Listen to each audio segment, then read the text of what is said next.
Hello, dear friends. A war economy doesn't mean that there is a war in the classic style, but more of an economic conflict, which in this case is between two powers, Russia and the US. But in reality, we have all been in a war economy since the health crisis began. Opinion piece. War economy. Massive save of dollars in Russia. Russia replaces the dollar with the euro. This may lead to the inflation in the US. Announces the disconnection of the SWIFT system. European Union questions the legality of this boycott. Bitcoin falls to a 3-week low. G7 tax deal pits Europe against each other. Russia has accumulated gold for 40 years. Russia pulls out of arms control treaty. Also imposes sanctions of 9 Canadians. China to build 30 more biological laboratories. Justice targets crypto criminals. US seizes millions paid to hackers. Man slaps President Macron in the face in southern France. The slapping of Macron evidences a climate of political tension. Is no longer right versus left, but elite versus citizenry. World Bank forecast record economic recovery. Each country approaches its economy reform in a different way. Call for an ethical approach to facial recognition technology. Dutch politician Thierry Baudet criticizes the big Davos restart. BBVA to cut 2,000, almost 3,000 jobs and close almost 5,000 branches. FBI and Europol digitally ambush more than 800 criminals. Britain's Treasure Island tax havens face storm. Let's start. Russia is preparing for its exit from the old international payment system called SWIFT, which is part of a long-announced changes, as well as Russia's replacement of the dollar with the euro, and its exit from the Open Skies Treaty on arms control. Biden wants to negotiate with Putin from a position of strength, but the Russian leader is not someone who is easy to intimidate, even if he is cautious and diplomatic. Definition. A war economy is the one applied in periods of extreme autarky and aimed at maintaining the functioning of the economic activities indispensable for a country ensuring self-sufficiency. Discouraging private consumption, guaranteeing food production and controlling the national economy from the state. Each country approaches the reform of its economy in a different way. War economy is a conflictive situation in which the government takes control of the management of economic resources. This involves measures such as mobilization of the population, rationing, control of production and self-sufficiency. One of the great fears in war is hyperinflation, which is very destructive to a country's economy. Hence, there is a great intervention in monetary policy to control a runaway crisis in prices.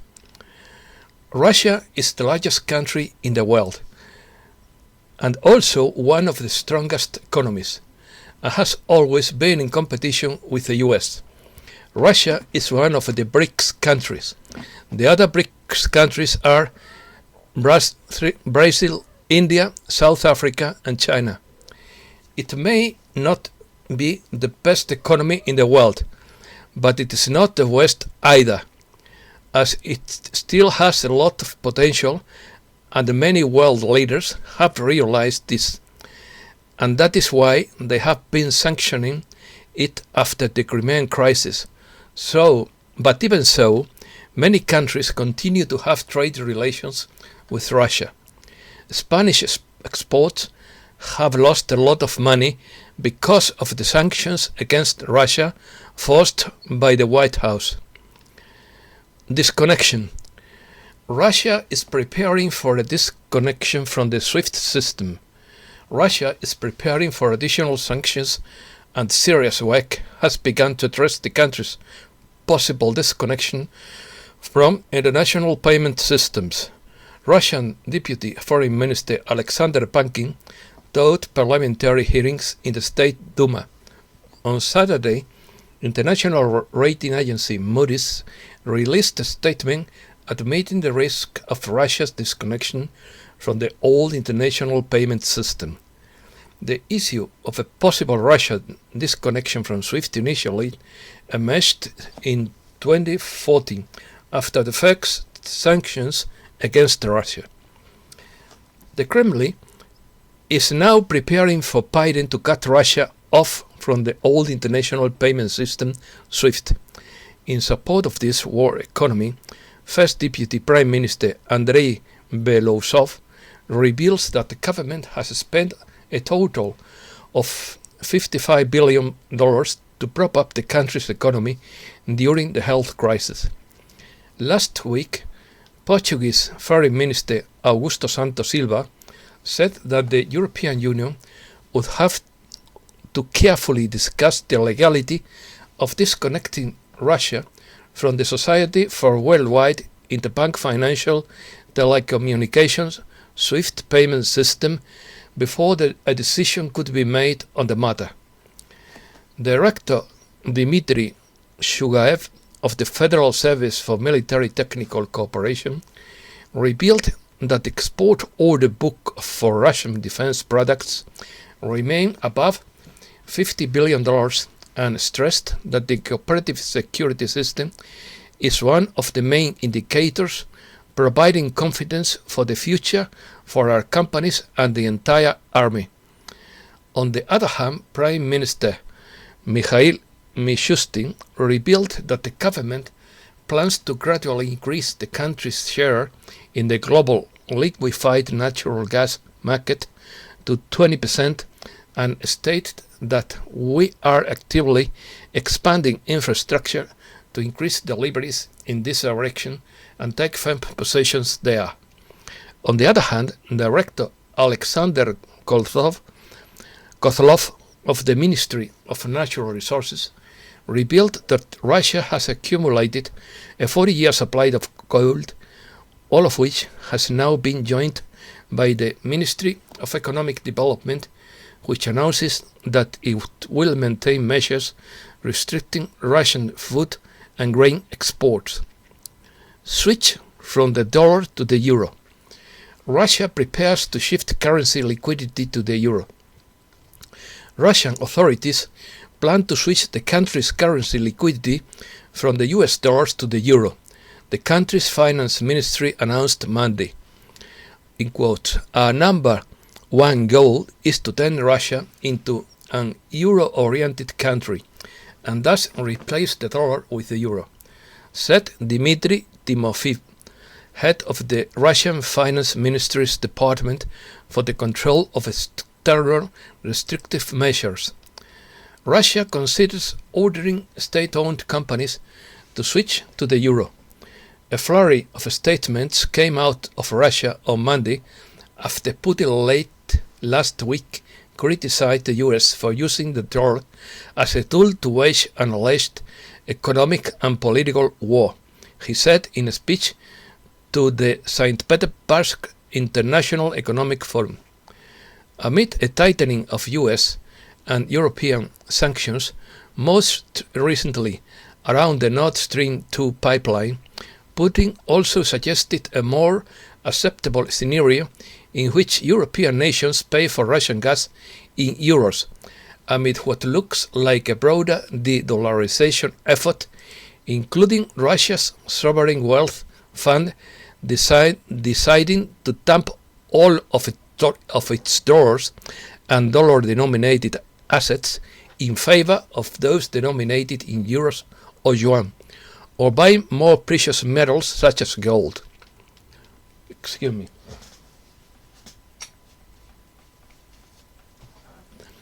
And now, Russia's finance minister has announced preparations for a stimulus to move foreign currency liquidity to euros, while specifying that he is considering ordering state-owned enterprises to switch to euros.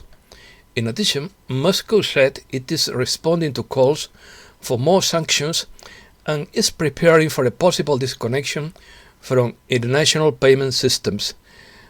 For example, the old and outdated SWIFT system.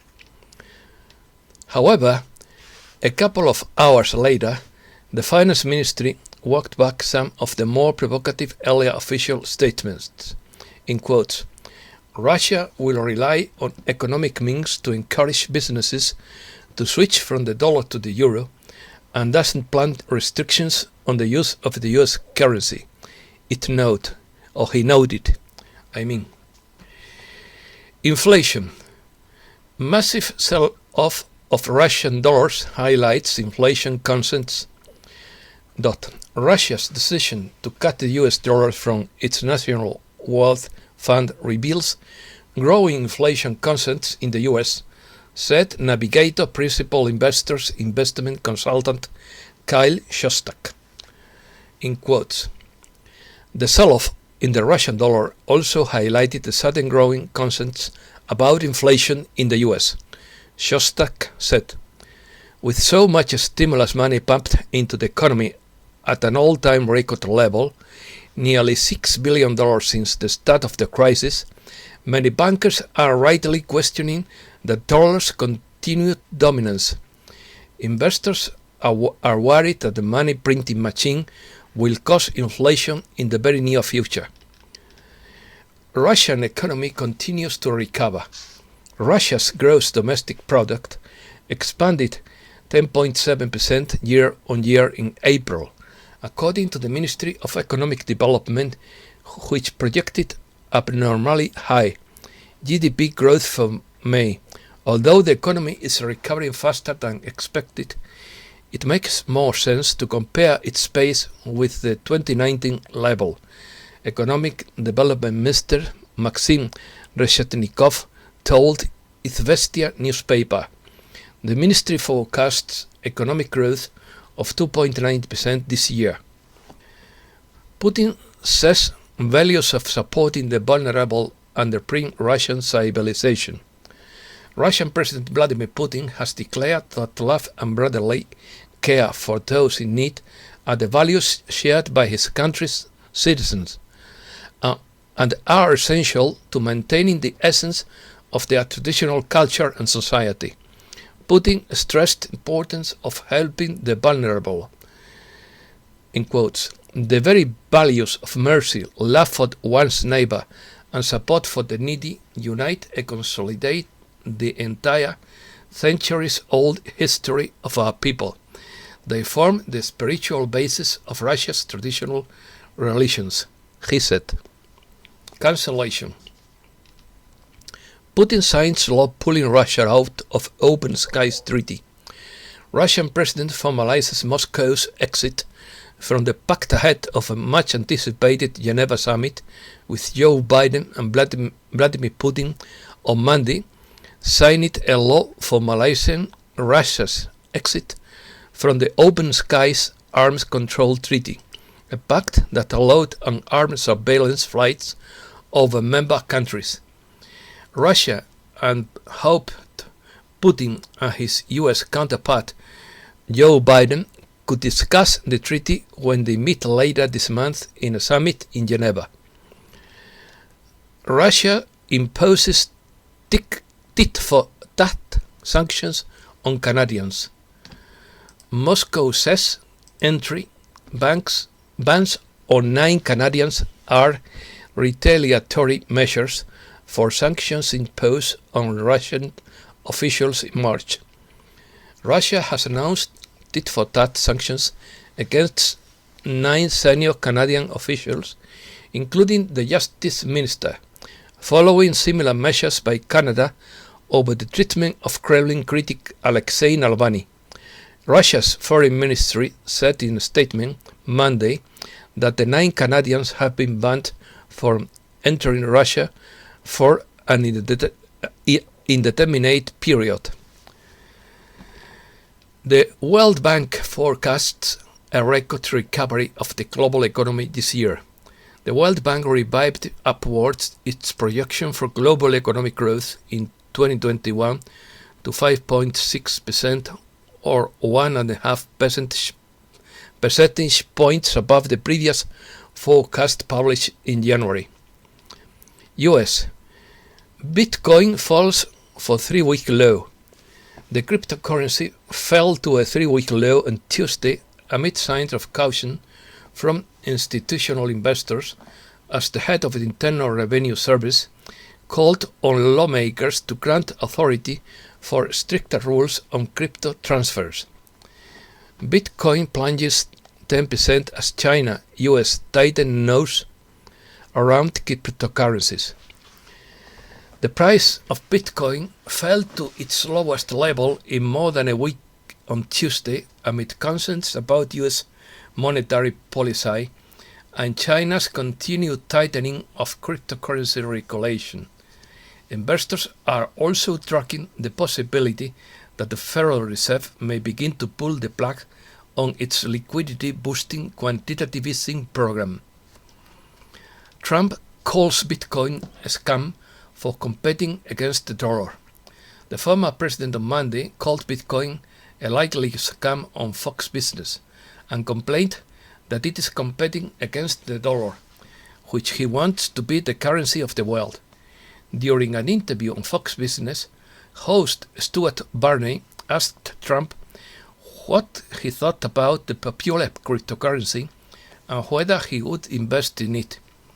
Bitcoin, it yet seems like a scam, he stated, adding, "I don't like it because it's another currency competing against the dollar. I want the dollar to be the world's currency. That's why I have always said." Websites back online. Thousands of government, news and social networking websites around the world were back online Tuesday after being hit by a widespread hour-long outage linked to a US-based cloud company. 1Password allowed hackers to break into Colonial Pipeline. The head of Colonial Pipeline told US senators Tuesday that the hackers who launched last month's cyber attack on the company and disrupted fuel supplies to the southeast were able to break into the system by stealing a single password. US seizes $2.3 million in bitcoins paid to hackers by Colonial Pipeline. The Justice Department on Monday recovered about $2.3 million in cryptocurrency ransom paid by Colonial Pipeline Co., cracking down on the hackers who launched the most disruptive cyber attack ever recorded. Justice Department targets crypto criminals. The announcement Monday is part of a new Justice Department initiative to crack down on all the types of federal cybercrime, including bonnets, money laundering, and bulletproof hosting. The move will elevate investigation of ransomware to the same level as terrorism. Havana Syndrome attacks on diplomats investigated. The US is conducting a government-wide review to get to the bottom of who or what caused the alleged radio frequency attacks targeting US diplomats that resulted in several neurological illnesses known as Havana Syndrome, Secretary of State Anthony Blinken said Tuesday. Activists, tribal groups prepare pipeline protests in Minnesota. Activists and tribal groups opposing Enbridge Energy's project to replace its aging Line 3 pipeline are planning major protests in northern Minnesota as the Canadian-based company prepares for a final construction push. radar detects giant cicada cloud over Maryland. Billions of cicadas have emerged from the ground in Maryland for the first time in 17 years. There appear to be so many in the Baltimore-Washington metropolitan area that local radar has detected a giant cloud of cicadas. According to Lauren Ricketts on NBC4 in Washington, weather radar images detected the cicada cloud. The hydrometeor classification algorithm identified this as biological in nature. Investors call for ethical approach to facial recognition technology. A group of 50 investors managing more than $4.5 billion in assets is calling on companies involved in the development and use of facial recognition technology, such as Amazon and Facebook, to do so in an ethical manner.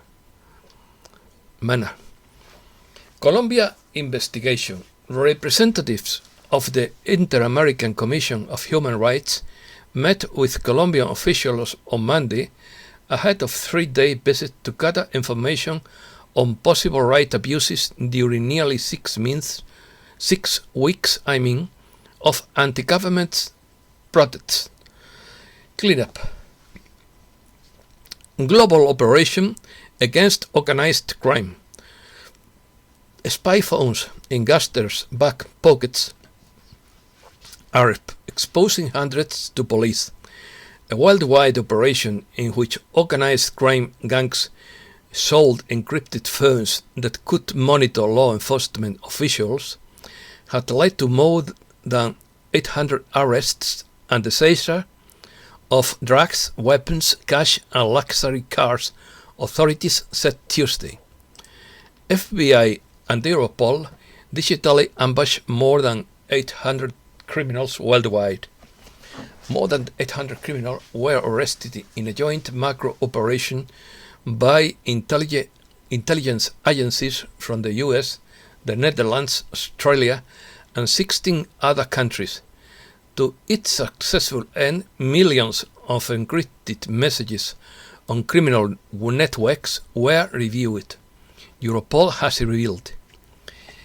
In quotes, the digital ambush was led by the FBI and Europol and resulted in 700 house searches, more than 800 arrests and the seizure of more than 8 tons of cocaine, 22 tons of cannabis and cannabis resin, 2 tons of synthetic drugs, 6 tons of synthetic drug precursors, 250 firearms, 55 luxury vehicles, and more than $148 million in various currencies and cryptocurrencies globally, the European police said. Europe. Man slaps President Macron. A man slapped French President Emmanuel Macron on Tuesday during his visit to the Drone Department in the southeastern part of the European country, reports Le Figaro. A short video recorded by witnesses shows a man who was apparently approaching to greet the president when he slaps Macron with his hand. Just afterward, the president's security personnel intervened in the situation to arrest the attacker. The slap to Macron evidences the climate of political tension in France.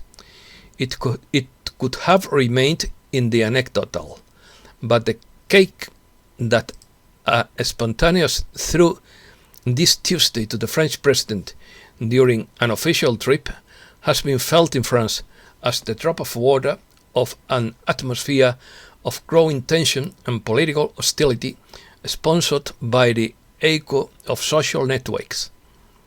G7 tax deal pits Europe. A global corporate tax deal looks to set lead to a deepening battle climax in the European Union, pitting Germany, France and Italy against Ireland, Luxembourg and the Netherlands. European countries approved the 70 17.5 billion euro ecological transition fund. The countries of the European Union gave their final approval on Monday to the 17.5 billion euro ecological transition fund, of which Spain will receive around 800 million euros. US and European Union pledged to end $18 billion tariff war before the end of the year. The decision by Washington and Brussels to resolve all pending trade disputes before the end of the year comes after the European Union decided in May to renounce the automatic increase of tariffs on some US-made products. German ambassador says US sanctions against Nord Stream 2 contradict international law. The first section of the pipeline was completed on Friday, Russian President Putin said, as the project was able to overcome pressure from Washington. German ambassador to Russia, Jeda Andreas von Jair, said on Saturday that Berlin would not change its position on Nord Stream 2, and also stressed that sanctions against the pipeline introduced by Washington contradict international law. Eurozone economic downturn milder than expected in first quarter. The Eurozone economy contracted much less than expected in the first quarter of the year. Revised data from the European Union Statistics Office showed, with a build-up of inventories and investment offset by reduced consumer spending. Google loosens control of its search engine on Android devices in Europe. Google has bowed to pressure from rivals and will allow them to compete for free to be the default search engines on Android devices in Europe, extending a compromise with European Union antitrust regulators 2 years ago. The announcement of conspiracy. Dutch politician Thierry Baudet denounced the Rockefeller Foundation and the Great Reset of Davos. The deputy exposed before the Parliament of the Netherlands the complete plot of the operation, describing that the document of the Rockefeller Foundation on the year 2010 that has served as a roadmap to implement the conspiracy. British tax havens face storm. Britain's exotic Treasure Island network of tax havens could be facing the biggest threat to its existence half a century after the US and its allies pledged to squeeze more taxes from large, profitable multinational companies. Police officer pleads guilty in London. The abduction and murder of a 33-year-old woman named Sarah Everard shocked the entire United Kingdom and reignited a national debate about insecurity on London streets, especially for women. British police officer Wayne Cothens, 48, pleaded guilty Tuesday to the kidnapping and rape of a woman who was on her way home in South London and whose body was found a week later in a wood.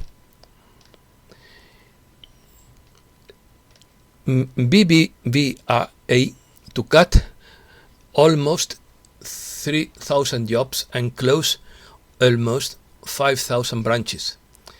The Spanish bank BBVA has reached an agreement with unions to lay off 2,935 employees in Spain, about 12.6% of its banking workforce in its home market, the bank and the Comisiones Obreras Union said Tuesday.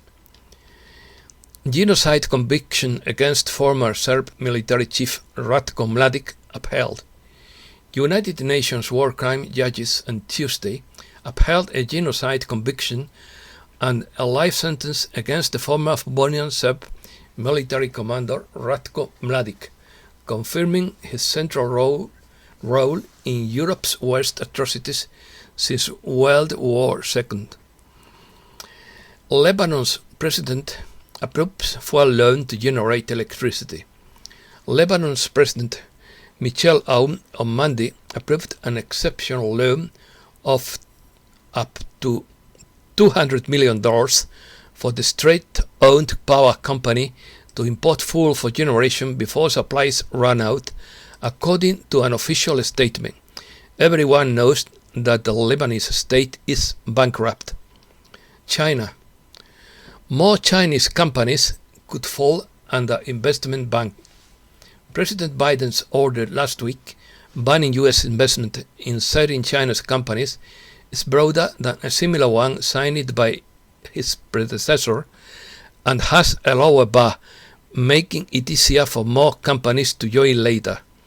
The U.S. Senate on Tuesday passed a sweeping package of legislation aimed at boosting the country's ability to compete with Chinese technology as Congress increasingly seeks to take a hard line against Beijing. U.S. report concludes bug may have leaked from Chinese lab. A report on the origins of the pathogen by a U.S. government national laboratory concluded that a hypothesis of a leak from a Chinese lab in Wuhan is plausible and warrants further investigation, the Wall Street Journal said Monday, citing people familiar with the classified document. China to build 25 to 30 more biological labs like Wuhan. In the next 5 years, the world could see nearly 6 top security level 4 virology labs in operation. Guangdong province announced in May that it planned to build 25 to 30 biosafety labs over the next 5 years. The facilities will be distributed around the world, spanning 23 countries including the United Kingdom, the US, India, Gabon and Côte d'Ivoire.